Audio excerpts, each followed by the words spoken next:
All right, so first of all, we've been watching this year of extraordinary rate hikes. What has that meant for investors? Where do we stand today?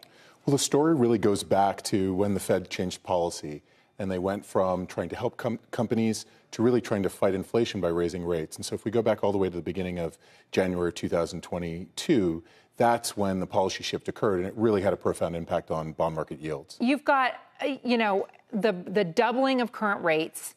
A 5-year AAA rated credit today provides more yield, you say, than a 5-year BB rated credit did this time last year. That's remarkable.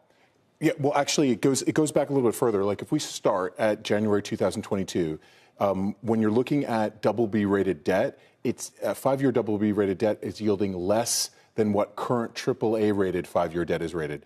Is yielding. So that's actually just showing you how profound the shift has been in terms of credit yields. And then you see investors just rushing into short-term debt. Is that going to remain the case?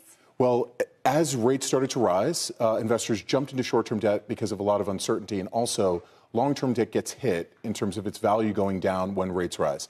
And what we've seen, for example, even today, Contessa, there are over 1,000 investment-grade bonds that are trading between 50 to 80 cents on the dollar. So, for example, I saw that you did a stock segment on Apple a few minutes ago. Well, Apple long bond right now is yielding about 470, but on a dollar price basis, it's trading at less than 70 cents on the dollar. So there are some huge values out there for investors who are okay with holding long-term debt for a couple of decades. However, initially, if you were holding that debt in the beginning, it lost several points.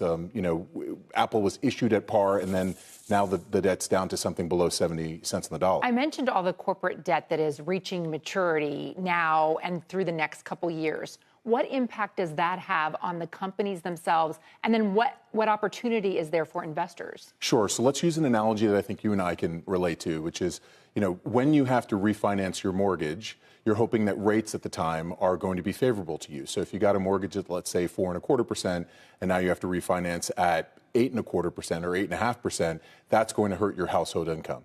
Well, that's what's happening really for the high yield market. Lots of high yield debt is short term in nature. And what we're seeing is a significant wall of high yield debt that looks like it's going to mature in the next 3 to 4 years. Many of these high yield companies do not have the money to pay off their debt in full. So they're going to have to refinance in an environment in which interest rates have effectively doubled since 2022.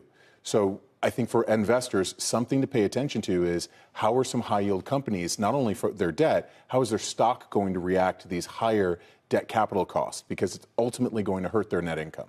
Are there specific companies that you're seeing warning bells about that? Well, I know that, for example, Sprint is one of the largest issuers of high-yield debt, and they have a ton of debt coming due in the next few years. But this is where I'd say looking at bond data becomes really advantageous for all investors, whether or not you're investing in bonds or you're investing in stocks or even other asset classes. By looking at the debt profile of the companies that are out there, you are going to be able to predict who's going to have some headwinds and what other companies are looking at a bright future.